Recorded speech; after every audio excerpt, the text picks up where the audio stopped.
Maybe we'll start with Gavin from Salas O'Brien. Hi, can you guys see me, hear me? Yes. Great. Wonderful. Yeah, my name is Gavin Chavin. I am the Director of Talent Acquisition for Salas O'Brien. I run recruiting for our company nationally. You heard from Darren in the lightning talk, but just a quick overview. We're a 1,000-person architecture and engineering company. So we design commercial buildings. We hire mechanical and electrical engineers primarily, although we have civil, structural, architectural, interiors. But I've been in the industry for a long time, and this is kind of an ask me anything. So feel free to ask for career advice.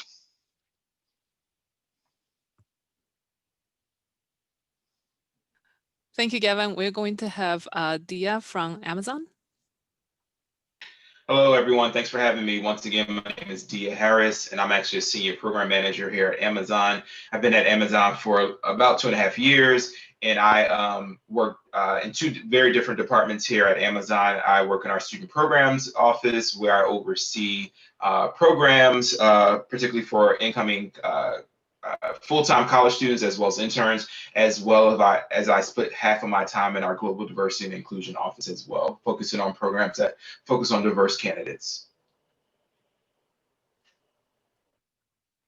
Thank you, Dia. I'm gonna move on to Robin from City of Hope. Good afternoon, everybody. My name is Robin Clayton, and I'm one of the directors of talent acquisition at City of Hope. For those of you who might not be familiar with City of Hope, we are a cancer research institute and hospital. In addition, we also have diabetes that we work with cures on that as well. We are in the city of Duarte, and we have close to 7,000 employees. We also have a graduate school for research. I have been in talent acquisition for over 25 years. I've hired about 10,000 people in my career from between my last organization and this one. And I look forward to any questions that you might have about your next step in your career or starting out in your career. I also coordinate a college student summer internship program, and fingers and toes crossed, not sure yet if we're going to be able to have it because it is an on-site, and right now we can't have anybody come onto campus due to COVID. But if that is lifted and we're able to, we're going to move forward with this very successful program. And you can always email me offline and we can chat about it. It is a competitive program, but it's very worthwhile for you to apply, and it also is a paid program. So I'm happy to talk more about in depth if you have any questions on that. Thank you again for joining us today. Thank you, Robin. Jennifer from Koopa Software.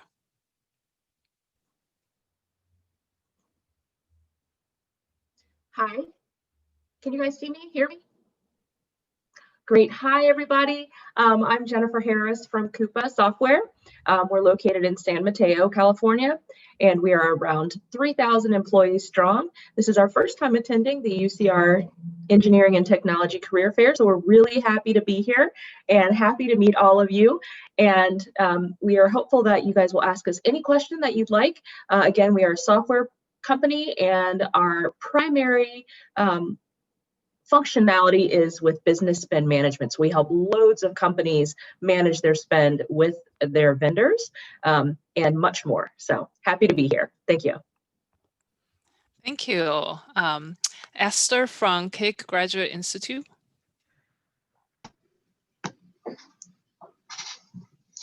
Hi, everybody. My name is Aster Escalante. I'm a lecturer in the Bioprocessing Department at Keck Graduate Institute. We are a private graduate university located in Claremont, California, and we offer a number of programs designed to attract and train students, individuals for careers within the biotech industry as well as associated medical fields. I'm happy to answer any questions that you might have about next steps as far as preparing for a career within our type of industry, or if you have any questions about graduate school and whether it's a good fit for you, I'm more than happy to field any questions in that area. Thank you. Thank you. Our last panelist, KJ from South Coast AQMD. Hello, everyone. I'm KJ from South Coast AQMD. We are located in Diamond Bar, California. And some of the positions that we have include air quality engineers, air quality chemists, and air quality specialists. So we do recruit a lot of people in the STEM background. Currently, we do have a position for assistant air quality engineer, which is at an entry level. So I do encourage any students who are interested to apply if they have recently graduated or are going to graduate. We also have a summer internship program. I'm not sure that it's going to happen this year. However, we do have it once a year during the summertime. It's a paid internship. Yeah, so I'm glad to be here and I'm glad to answer any questions you may have. Thank you. Thank you so much, panelists, for introducing ourselves. Once again, we would love to thank all of our panelists and sponsors, Salas O'Brien, Amazon, City of Hope, Koopa Software, Keck Graduate Institute, and South Coast AQMD. I'm going to let us into our first question that came through the chat. What kinds of questions do you think are good questions to ask an employer? And any of you, please feel free to unmute and answer.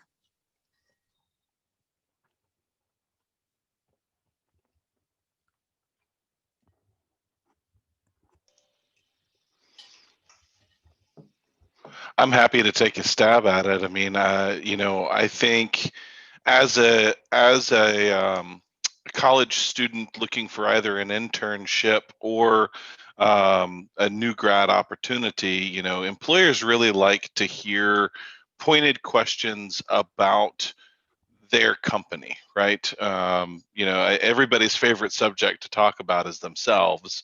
The same is true for companies, right? So, you know, if you are interested in a particular employer, my advice is to do your research on the employer before you get into a conversation with them and ask them pointed questions about their business that would pertain to your background, your degree, right? So if you're an electrical engineer and you're speaking to me, asking me about some of our electrical engineering projects or some of our case studies that are on our website. I mean, if you show me that you've done a little bit of research on our company and some of the work that we have done has resonated with you, then ask some follow-up questions about that specifically. It shows interest and it shows a little bit of research. So, you know, I'd say just to kick it off, you know, do your research and then ask pointed questions about the company.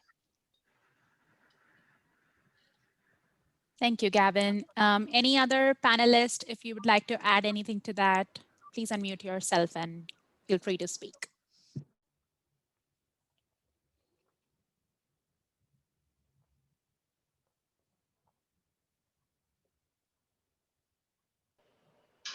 This is Dia from Amazon. I would plus one that comment as far as kind of do your research. One of the things that we do here at Amazon is that we do actually have how to prep for your interview online. And so we actually have sample questions as well as videos that you can refer to. And so my expectation, not only as a hiring manager as well as an interviewer, is that you've done your research and and hopefully I can hear some of the same questions that we've actually provided you for samples and examples on our online platform. And so once again, as part of being an Amazonian, it's important for us that our candidates do what we call a deep dive and do their research. So once again, show me that you have done your research on the company and asking those questions that pertain specifically to a position that you're interested in and how you can fit into that position is going to be really important for me as an interviewer, as well as a hiring manager.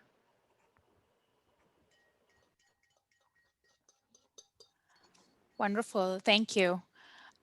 We do have, oh, Dia, I think you're muted now. Are you still talking or no? No, I muted myself. Oh, okay, okay. Thank you. All right. So we do have a couple follow-up questions in the chat. Gavin, a follow-up to your comment. Does Salas O'Brien hire computer scientists as well?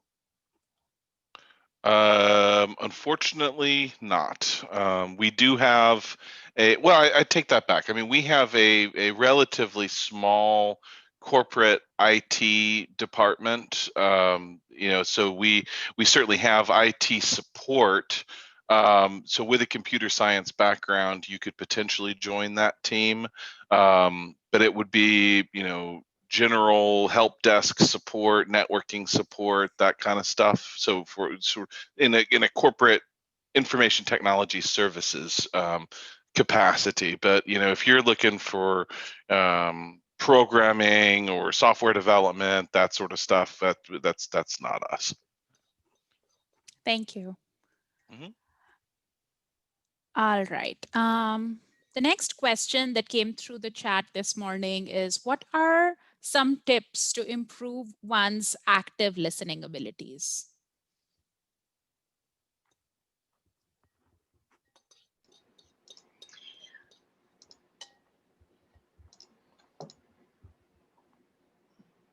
I can take that. I think that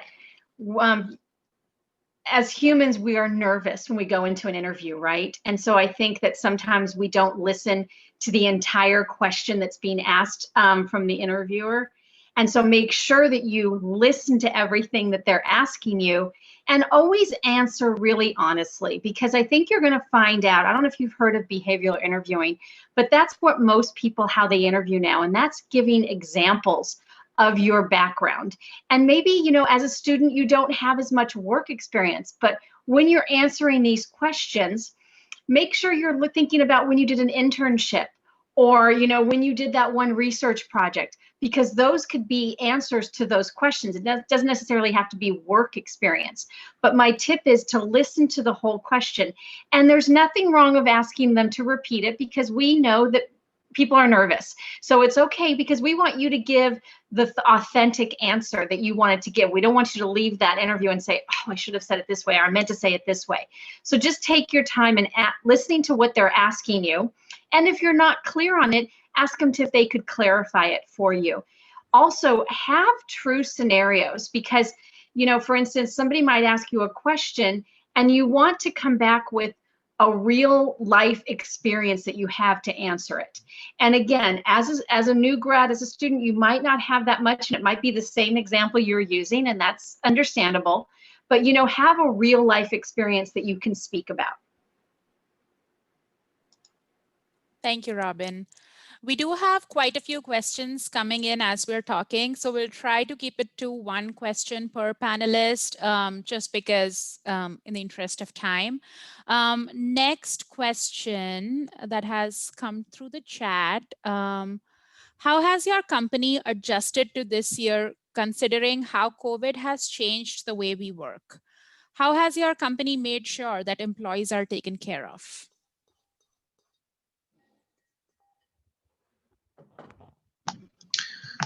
I can address this one if I can.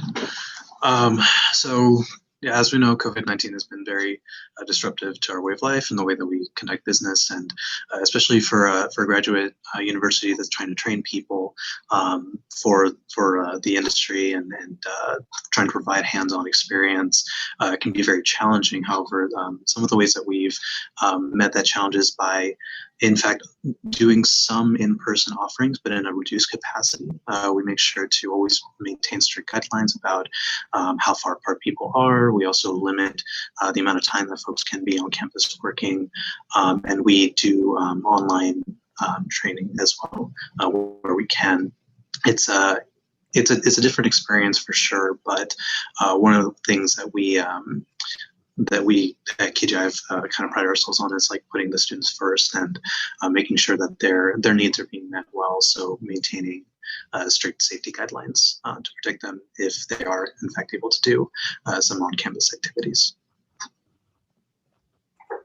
Thank you. We do have another question during an earlier session I think, if any of the panelists who have not had a chance to answer, if you could answer, this would be really great. It is usually harder to get interviewed at large companies. Some of them use filtering apps to select resume. Some rely on referrals.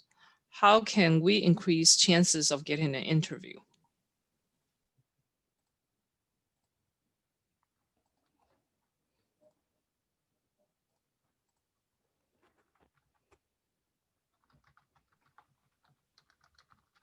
Anyone want to jump in? Hi, this is Dia from Amazon. And as you can imagine, we get a lot of applications for our internships as well as our full-time opportunities. I'll give you a perfect example. This past summer, our summer 2020 internship, we had well over 10,000 interns globally across the world. And so to get to those 10,000 actual summer interns, we probably had well over millions of candidates that applied for our position.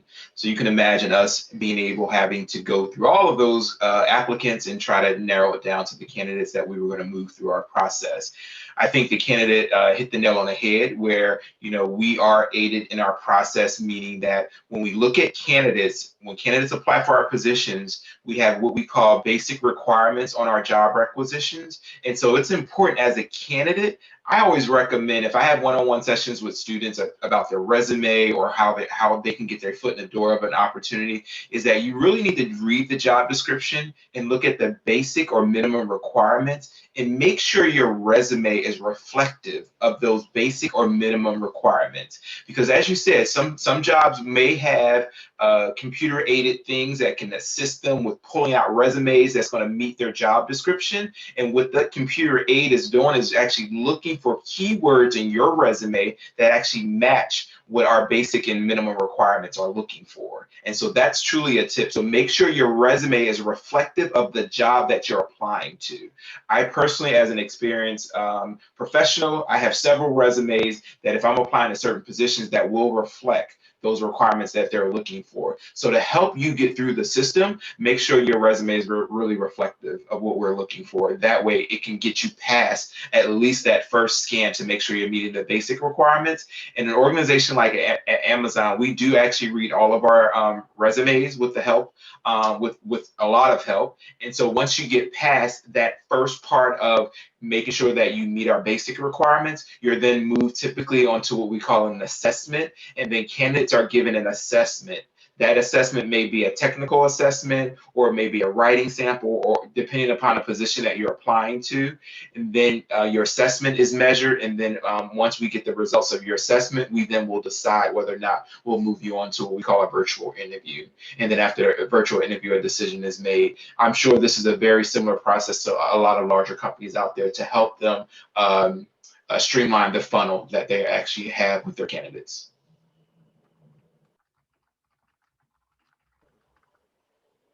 Hopefully that was helpful. Thank you. Thank you. That's really, really helpful. Another question that came in is, I may be reading off not on the right order, but one of the question is, post-graduation, there are multiple routes that students can take, such as rotational leadership programs, internship, and entry-level jobs. What other opportunities should students be aware of when looking into their first job post-graduation? So if any panelists who have not gotten a chance to answer would like to take this, or anybody who have other comments would like to share, be great.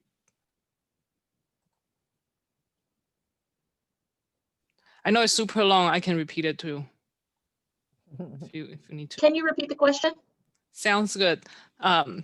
So there are multiple routes that students can take, such as rotational leadership programs, internships, and entry-level jobs. What other opportunities should students be aware when looking into their first job post-graduation?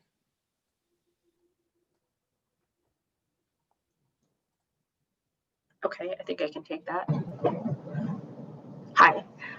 So I think those are all great choices. This is Jennifer Harris again from Coupa. I also think that they should look into maybe doing some co-ops, maybe doing some explorational. If there's someone that you might know in your network that works at a company that you would like to work for, maybe you could job shadow them one day, see what it's like. So those are a couple of other things that I would recommend, but all of the above are good ways to kind of get your foot in the door and try to find out what the right job for you will be. Just know that your first few years after college are still going to be a bit of an exploration. So take advantage of that time to really look at various different jobs that are out there so that you can hopefully find the right one for you.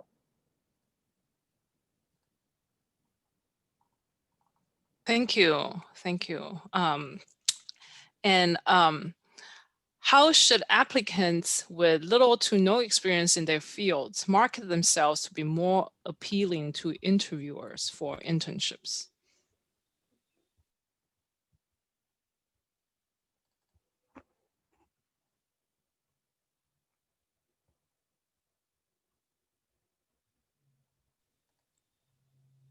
Anyone like to jump in? I'm happy to jump in on that one. I've already answered a couple, so I was waiting for other people to respond. But yeah, I think the way you make yourself appealing with no experience is sharing your passion with an employer. If you're struggling to find a job, there are other ways to approach employers for maybe unpaid internships or ways to gain experience. There are clubs you can join within the school or alumni networks that you can get involved in.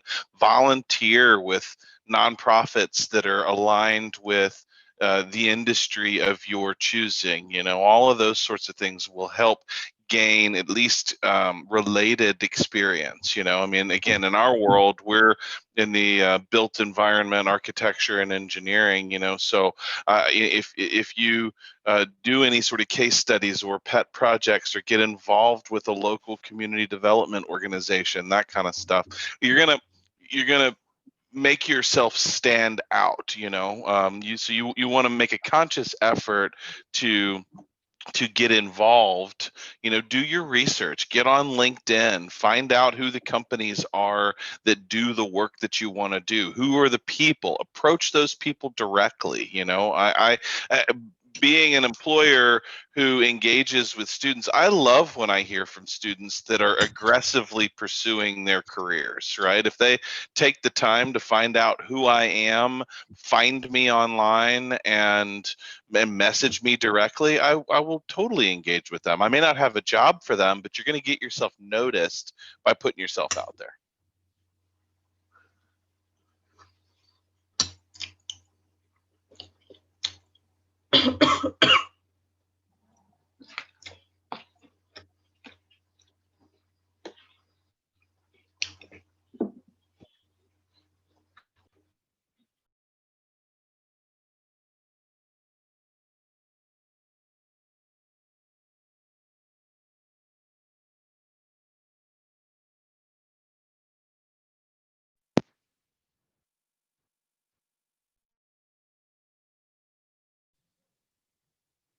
All right, Vanessa, do we have more questions or were all of them answered?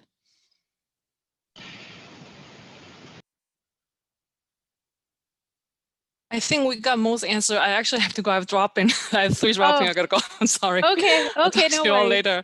Thank you. Okay. All right, everybody. We will be transitioning to our student org panel in a minute.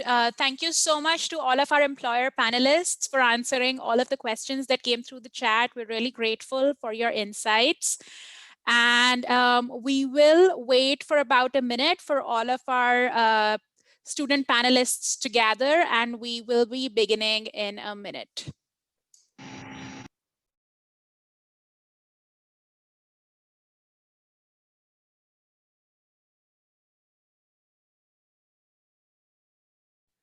And just so you know, for the student org panel, again, we will have our leaders kind of introduce themselves and, talk a little bit about their organization.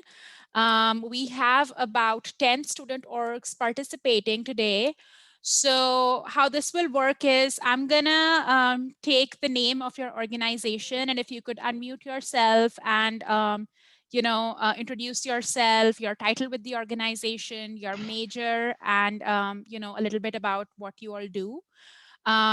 If you have other representatives other than yourself joining us today, please feel free to send me a personal message through the chat so we can promote them to a panelist role. Right now, all students are attendees and you won't be able to show your video or talk if you are not a panelist. So please make sure as I kind of introduce you all one by one, if there are other members of your team or other leaders joining within your student org, let me know and we would love for everyone to be able to introduce themselves. And once we are done with every org's pitch, employers will be able to ask them questions. You can type your questions in the Whova chat or unmute yourself after we go through the entire circle and then ask your questions. Thank you.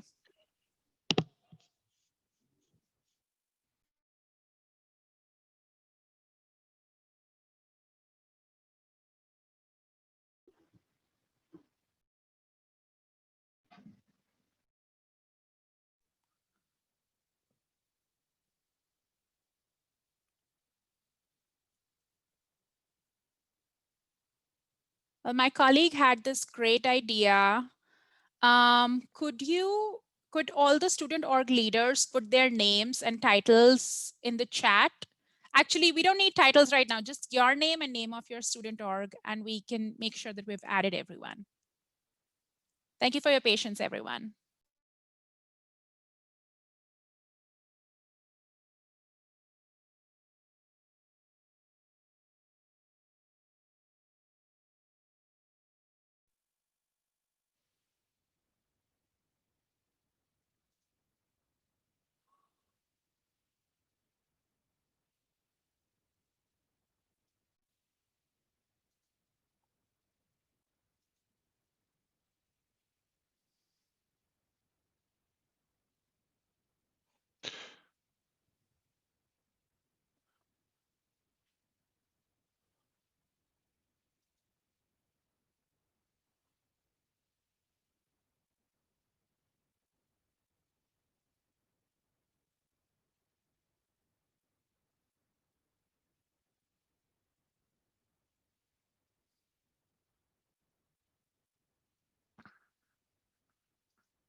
Hello, Abby.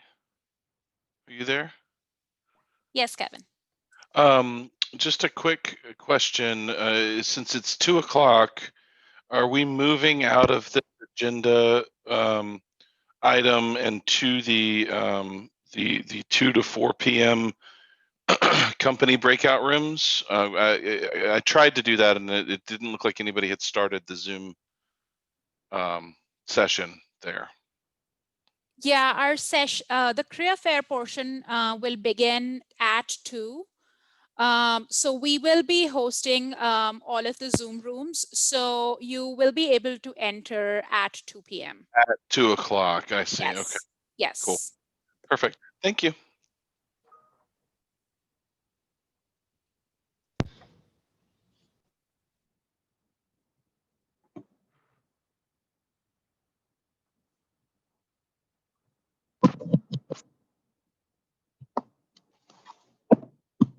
All right, we will be beginning. I do see some direct messages coming to me. If you're still not a panelist, if you could message my colleague, Michelle Gomez, instead of myself, that would be great. We will be beginning now. So thank you all for your patience. Sorry about the little hiccup there. Very, very excited to introduce our student organizations, some of them department specific, some of them diversity groups. We know that there has been a particular interest from most of the employers who have joined us today to kind of meet and work with our student orgs. So we thought of this as a perfect opportunity to be able to introduce them to you, and them being able to talk about all the work that they do, and an opportunity for you all to ask questions to them directly. So I am going to be starting with introducing each one of you. And if you could, as I name your student org, if you could unmute yourself and introduce yourself and let us know if there's another member of the club joining with you. So we'll begin with the Materials Research Society. Hello all, my name is Catherine here. I'm president for Materials Research Society. We are a chapter at UCR that emphasizes commitment to the advancement of Materials Research Society to ultimately improve the quality of life. Our goal is to provide professional development workshops and undergraduate research opportunities for the benefit of our members, as well as provide awareness about STEM programs in the local community. And the nice thing about our org is that we host a quarterly materials research design build competition where students from all interdisciplinary areas, they can come together to work as a team to kind of build a mystery objective. So if you want to learn more about our organization, please let me know, and yeah.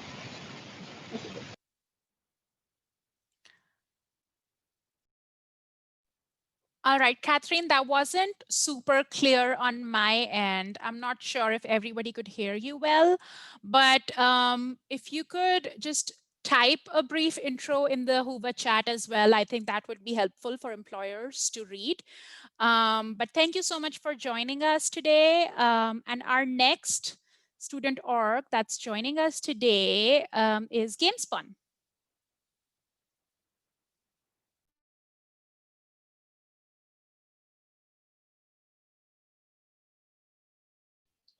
Hi, I'll go. Hi, I'm Lelia. I'm the vice president of Gamespun. And Gamespun is primarily an organization where it's not just about computer science. We also include a lot of different art fields as well. And our primary goal of our club is to actually teach people how to create video games and hopefully get them started into entering the video game industry. And we've actually had successes in our club where now there are actually people who have gone out and basically joined the game industry. We have people who work for Microsoft and people who work for Amazon and all that stuff. And they primarily got their start from Gamespun. Thank you and welcome. All right, our next org is Tau Beta Pi.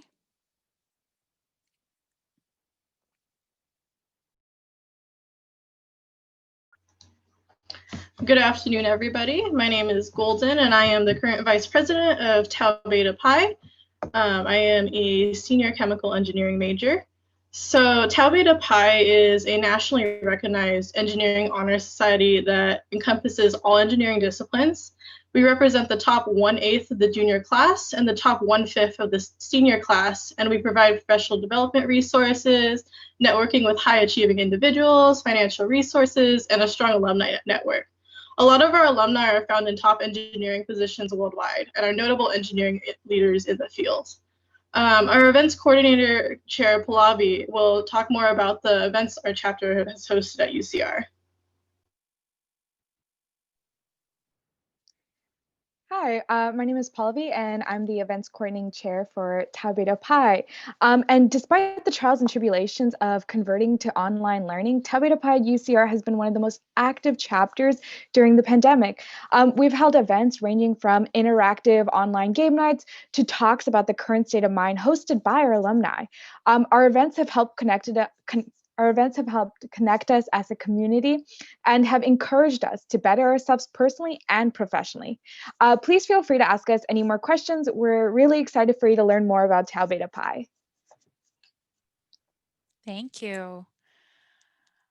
All right, our next org is the Undergraduate Research Club.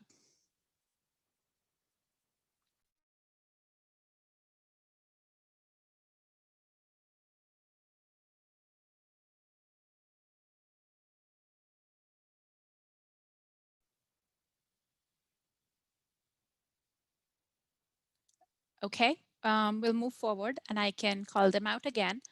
IEEE, Institute of Electrical and Electronics Engineers.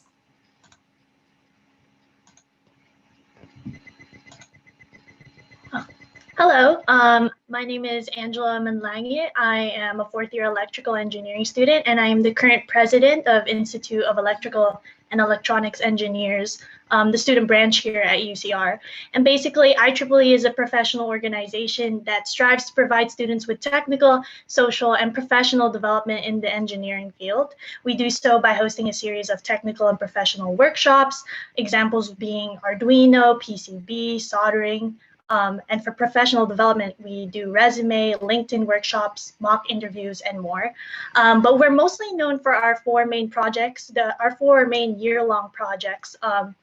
Their names are Micromouse, RoboSub, UAS, Solar Car. I'm not going to go into too much detail, but please feel free to ask if you are interested in any of these projects. But yeah, we allow our members to partake in these projects so that they can implement the skills that they learned in class in the real world.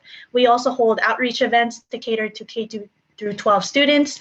An example of an outreach event we host is Merit Badge Day, where we help around 150 Boy Scouts to earn their STEM-related merit badge. We host multiple socials as well, just to create a community for engineering students. And if you have any questions or whatsoever for more details on what we do, please feel free to ask us in our community tab or in the chat. But yeah, thank you. Thank you. Next up, we have Society of Automotive Engineers.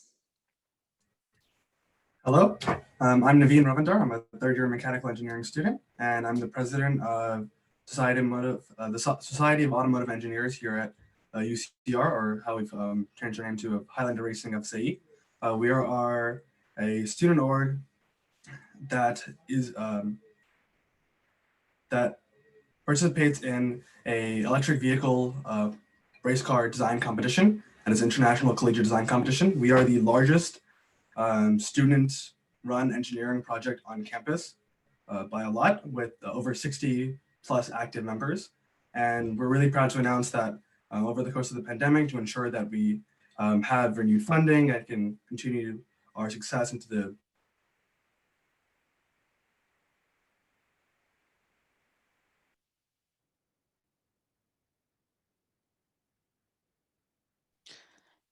Did Naveen's video freeze for other people too?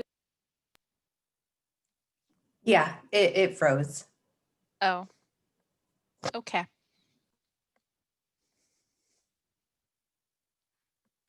All right, looks like, okay, Naveen, I'm gonna mute you because we can't hear you. You're going in and out. Oh, you're back. Am I good? Yes, you're good, you're good. Okay, all right. Sorry about that. Okay, we have notable alumni at companies like Tesla, Facebook, SpaceX, and people in multiple branches of public service like NASA and DOJ. And we are a very interdisciplinary student org, having members from every single aspect of engineering in our club, and really excited to be here today, and feel free to ask us any questions. Thank you. Thank you. Next up, we have the Biomedical Engineering Society.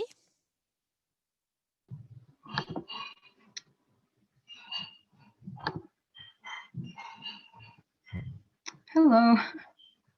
All right. Hi, everyone. I'm Alexa. I'm a senior bioengineer, and I'm the vice president of the Biomedical Engineering Society, also known as BMES.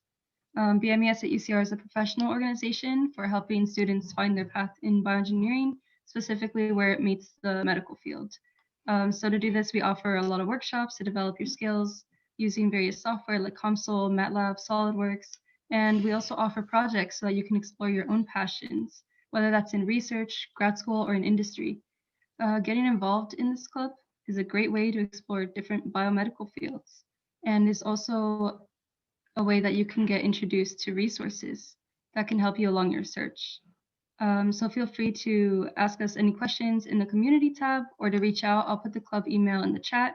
And yeah, you can shoot us an email. We look forward to meeting you. And yeah. Thank you.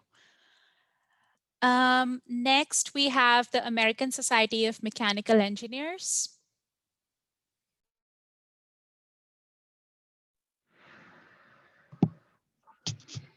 Hello, can you all hear me? Yes. Okay. So, hello, my name is Nathan Sapon. I serve as the president of the American Society of Mechanical Engineers at UCR. My organization is a professional engineering organization that focuses on promoting engineering success for all engineering students and anyone else who's interested as well.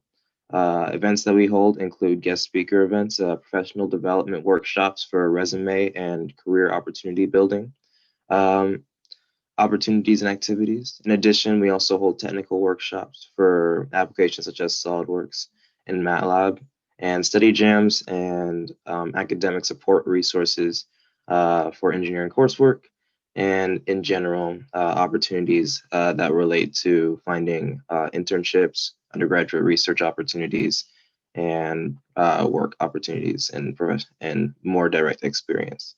I'm joined here by my vice president, Dante Fabre, who is also in the chat. And feel free to ask us any questions, and we're very glad to be here. Thank you. And Dante, do you want to introduce yourself too?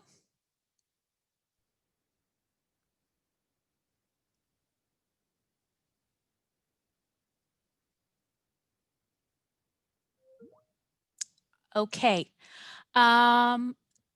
Next up is SHPE, Society of Hispanic Professional Engineers.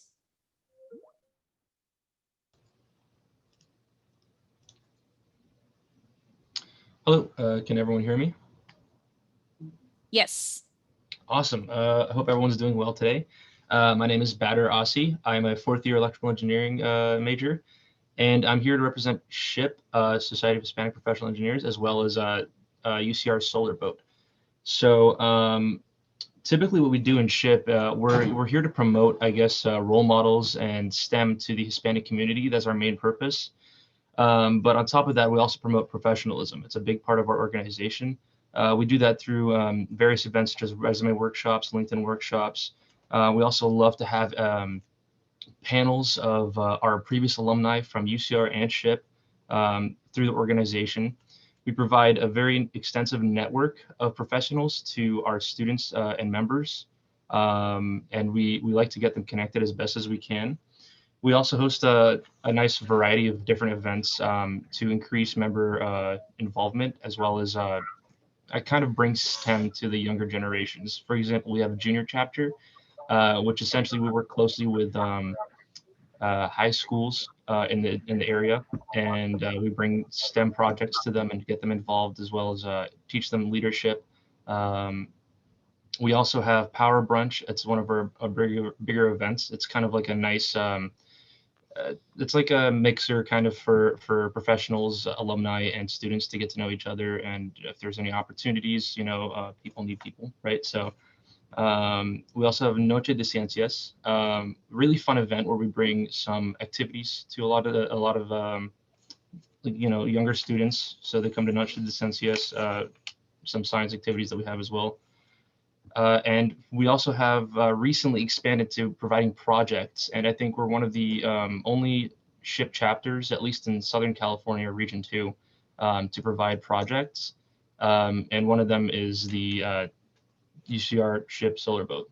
So I am the electrical lead for that project. And currently, with all of what's happening with COVID, we're trying our best to convert to an online practice. It's very difficult since it's a physical very, very physical project, but we are bringing in things like SolidWorks workshops, circuit analysis workshops, as well as Arduino workshops and power analysis workshops.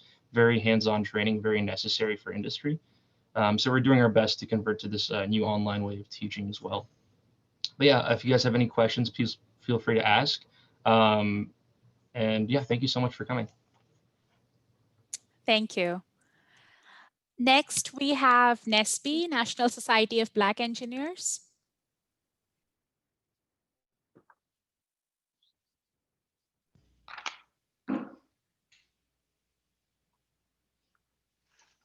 Come on.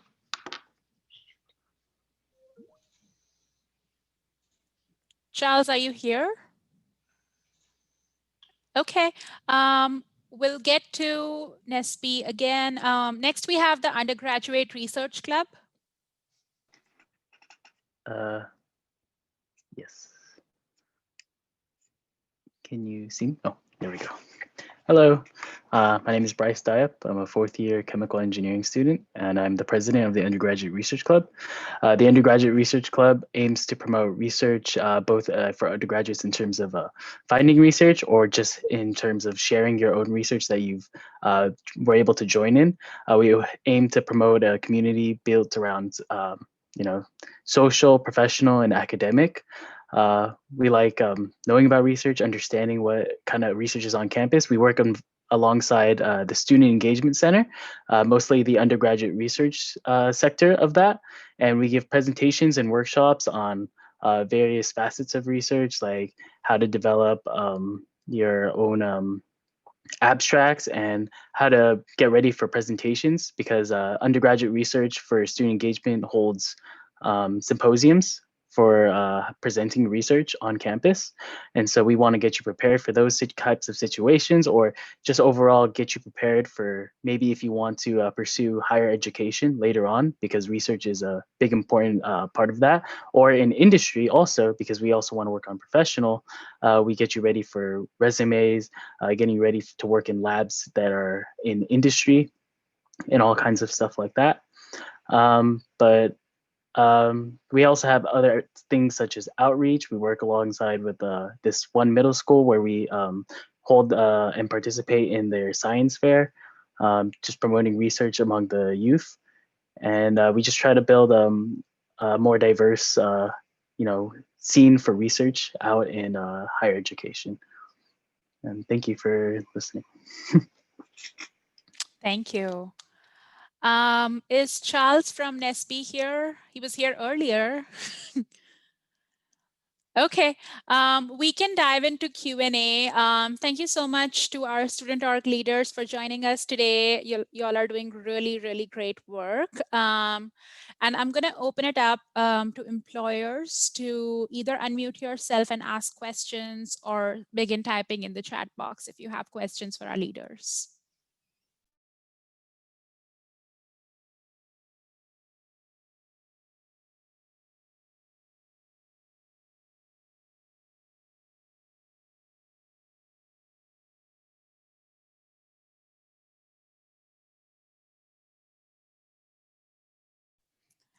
Okay, how about I kick us off?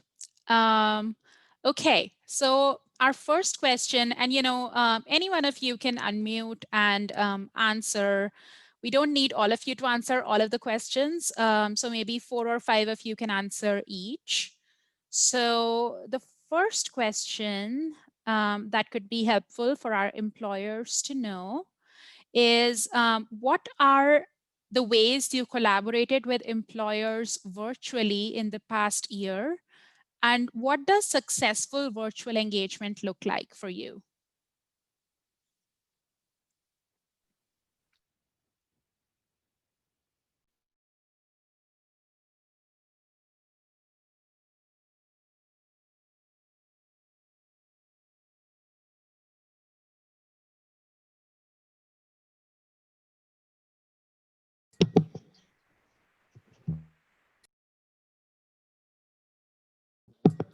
Is there an order to who can speak, or do we just kind of go?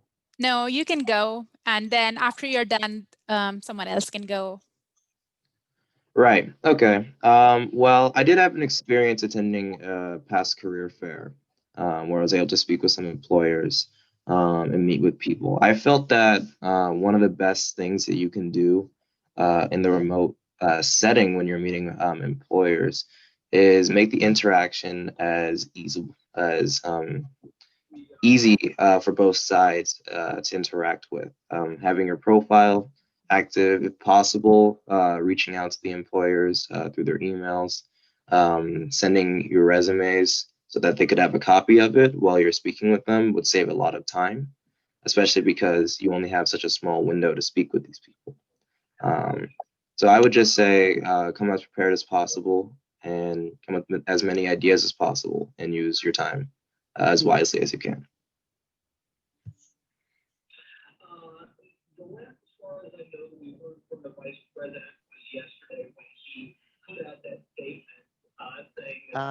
I would say for Gamespun, what we've done in the past is we've actually had recruiters come and talk to the club directly. So like, for example, we've had a local studio, Heavy Iron, come and do a virtual talk with us. Mhm. We've had a Blizzard recruiter come and do a talk with us. And a lot of it is just getting that info down to our club members and having that interaction with the recruiter. Thank you. Anybody else? Yeah, Yeah, a lot. Oh, go ahead.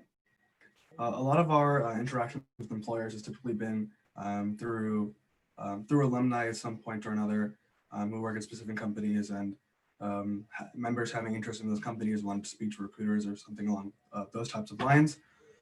Typically, if it's something along the lines of giving recommendations or a job position is up and alumni or members are interested in a position or something like that, typically, like, we encourage all of our members to have resume portfolios on hand, and having that portfolio with a nice laid out explanation of what that person has done, their technical experience, relevant experience, and some pictures that kind of tied it all together has worked relatively well to kind of get that foot in the door and bridge that gap in terms of here's who I am, here's what I've done, and portfolios and that kind of addition to resumes and starting those relationships and connections has been really helpful to our members. And a lot of the primary forms of communication, of course, that we've had has been email and phone calls. Typically, we found that when talking to different companies, and if that's sponsors or employers, or for our alumni and members, it's typically worked really well when you have an email or a couple of app and services with calendars involved. It allows us to set up a meeting time, and taking a phone call or something like that from there has typically worked relatively well.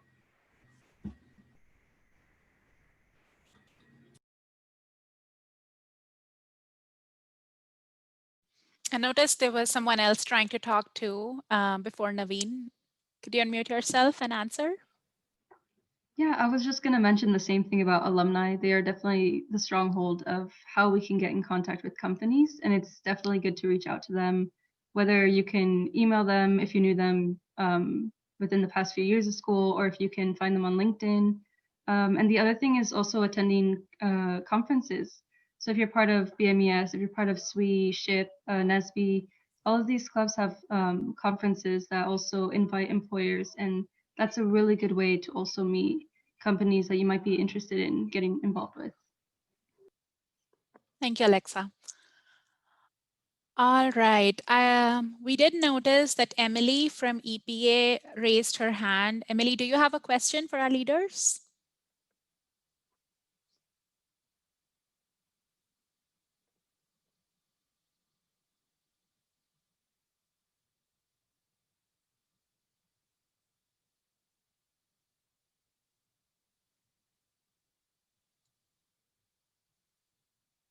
Okay.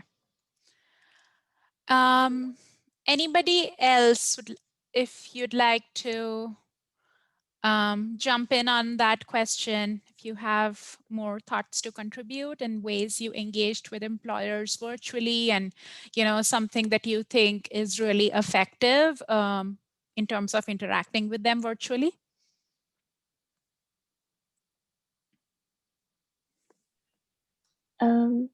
I think social media has been really helpful in interacting with certain employers or even just anyone who works in the industry. Helpful. Like I have gotten into contact with some people who work in game development, people who are, programmers. Like I've gotten in contact with them through social media, not just LinkedIn, but like some say like artists tend to have Instagram, and that's been a really helpful way of getting them to get involved with the club